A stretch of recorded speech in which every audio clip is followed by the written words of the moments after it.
Before bewungeke ukhulume nami ngale ndlela okhuluma ngayo. Before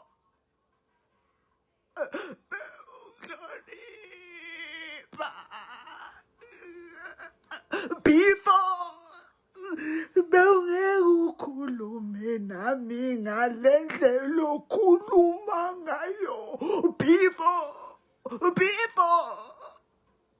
bewungihlonipha we.